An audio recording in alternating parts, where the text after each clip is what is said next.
Now, this is an interesting one. You've got in front of you a box. And I want you to open that box, and we're going to play with Slinky toys for a while. This is a Slinky toy for adults, not a Slinky toy for kids.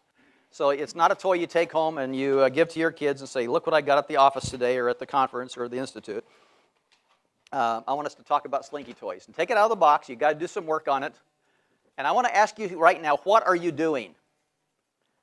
Think about what you're doing. I look around the room, and I see this going on. Okay? You are starting the process right there because it's likely glued together tight, and you want to pull it apart. So go ahead and pull it apart. No, they come that way. I discovered that. Now, you also notice as you hold it in your hand, what's unique about that Slinky toy over the ones you're going to buy at Toys R Us? Two things. They're made out of plastic. That's because they're cheap. It has a great logo on it, but that's not what you're looking at the wrong thing. You're myopic over there. Okay, what is it that you notice there? It's a rainbow effect. I want us to keep in mind that you are the one that took the initiative to undo that toy. You took it out of the box, and you had to get it working. And now you're managing it, and you're playing with it. That's some of the same characteristics in your development responsibility. You are taking the steward, in a sense, out of his box, and you are beginning to work a relationship with him. And sometimes it's stuck together, and sometimes you've got to work it apart. But it's you doing that initial work. It's not the donor. It's not the steward doing that. Now, the colors on this Slinky toy represent seasons in a person's life. And you walk in, and in my particular case, and you notice almost every one are different. The way these things are made, I don't know. There's not one of them that's exactly the same in the room. Everybody is different. And a major relationship, a major steward, every steward is different. They may have certain characteristics that feel the same, but they are all different. And I start off in mine, and I pull out a little bit of green. That's my entry point into this relationship. You pull out yours, and it may be green, or it could be orange, or a little bit of something else. I don't know what yours would be like. Wherever you walked into the top end of that is the place you start that relationship. And if you move on through there, you're going to notice as you build that relationship that some colors change. Business changes, family changes, the daughter gets pregnant, there's a marriage, there's grandkids, there's death in the family, there's losses, there's gains, there's sickness, there's health, all that kind of stuff, and all the colors represent the seasons of that person's life that you have absolutely no control over. And you're moving into a relationship to walk with that steward through the good times and the bad times, and you're connecting regardless of the idiosyncrasies of what that person might bring to the table. And sometimes in the major donor world, idiosyncrasies are more common. Every major person, every person we relate to in this ministry is uniquely crafted by God. There is no one in our entire database that's like somebody else. And you're walking into a relationship saying, I'm starting today, and I wonder what this is going to feel like down the way. Now, in the world of most ministries, ministries have a tendency. Partners do not have this tendency. Ministries say, I will stay with you while it's convenient, and then I will cut the toy. I will throw you away. And I'm expecting you to be back right where I left you when I want you again. And that doesn't happen. I can take you to 200 people that say their history's handful. And we've probably abused 100 of those people in some way by neglect. And now we think, let's re-congregate that group of people. And over neglect, the reason I just was looking at last week, I know the last report that we did on History's Handful was 2003. And that doesn't mean that we've neglected everything about those people, but it's likely that some people fall into the cracks. And if we walk back into those people today without doing some significant repair, and sometimes you can't repair it. You see this problem? This is the result of an airline trip of my Slinky toy going home about 6 months ago from Orlando. I threw it in the suitcase and didn't put it back in its box, and it's irreparable. And there's kinks in this thing that I cannot work out. So you got to take care of your stewards. You can't assume on them. You can't decide, well, today is a convenient day, and I know he called with a question, but I'm too busy. I'll get back to him later. Relationships are where a lot of this comes from because they are saying, I think you're the one that leads me to involvement in the Great Commission. And if you walk away from them, what are they probably going to do?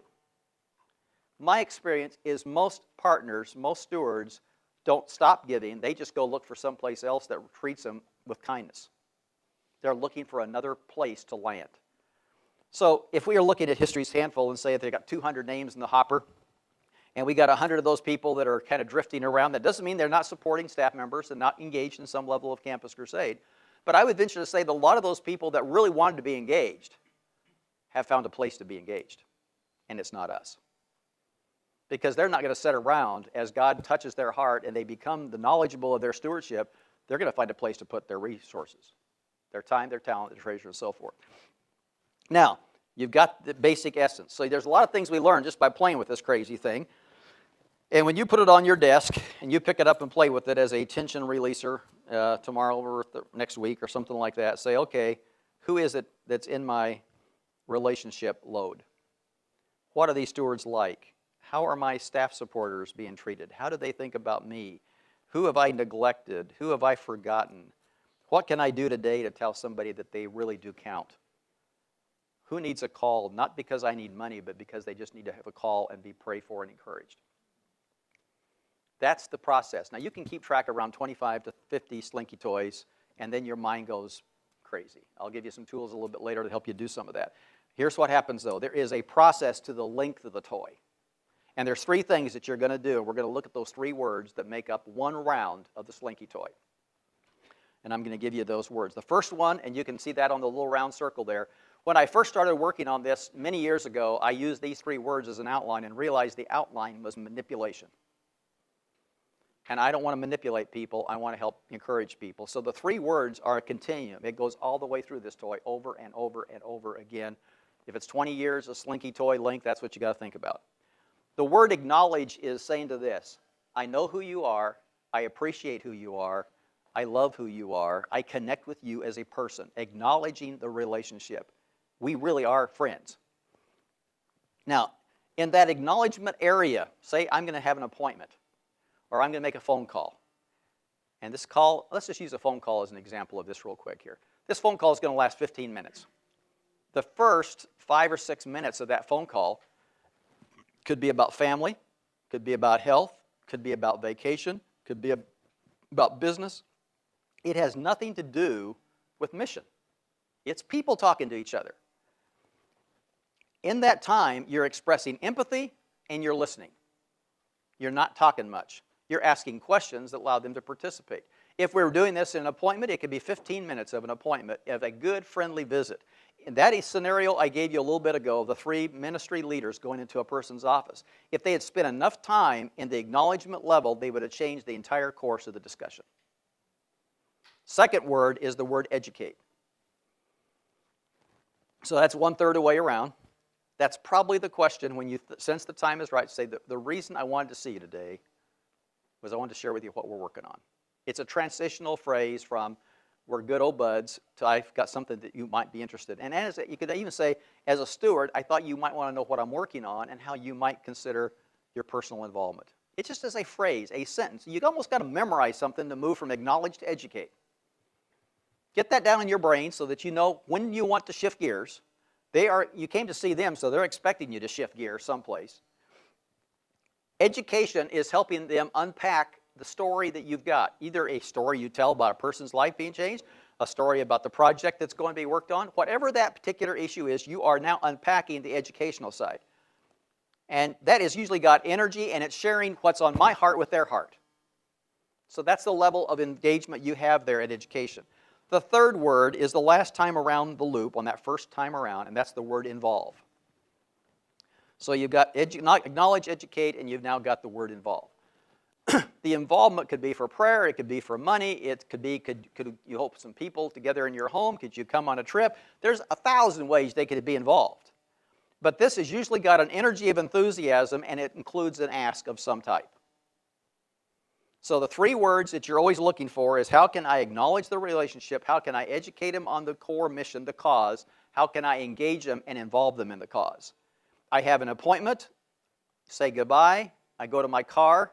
The smart thing to do is to write them a note, and what do I do in the note? Acknowledge, educate, and involve. John and Susie, it was so good. Thank you for dinner at your home. I appreciate the opportunity of sharing the bold step of faith, and I'm as scared as can be about where we're going to go with this. But I pray that you caught the significance and the importance of this particular undertaking. And I'll call you back next Thursday to see what your decision would be, if you could come with me on this trip or if you could do that or whatever it is. I believe in small note paper and felt tip pens. It means you can write a lot and say little. You know, I mean, that's the idea. You're not taking up a lot of space. You don't have to come back and dictate this into a machine. This is relational contact in the form of paper. You call back next Thursday. What do you start off with in the first few minutes of the call? How is Susie? You said she was going in for tests. Tell me how those tests came out. Is she feeling okay? Because they told you that Susie's having those tests. You're picking up. You are listening and you're noting. Now, the reason you've got to start learning to take note processes, enter them into a database or do something with them, is that you will not be able to keep track of the information you gain, and you will start asking the wrong questions to the wrong people, and you will be rewinding this thing faster than you ever wound it up. So when you're in that conversation, and this is long before computers, I would have people using 4x6 note cards with all of their scribbles on it. They had to keep note cards. I didn't want to read the note cards, but I wanted to see them once in a while. And I wanted to know that they knew all the information there was about the person, and we'll give you more of the information you need to know shortly. But you get the point? This is all of development just working, and you can probably manage 20 to 25 of these. If you're a full-time rep, you can manage 60 to 70 of these, and with technology, you might be able to do more. But when a person tells me they've got 100 to 200 people on their caseload, I think we are going nowhere fast. Because they've already tipped me off that they have no relationships. They're just mass-producing coverage of people. So I think you can handle about 60 to 70, and I would probably split those into prospects and suspects and partners and different levels, because you're working the garden of a lot of different people in different stages. Got that one?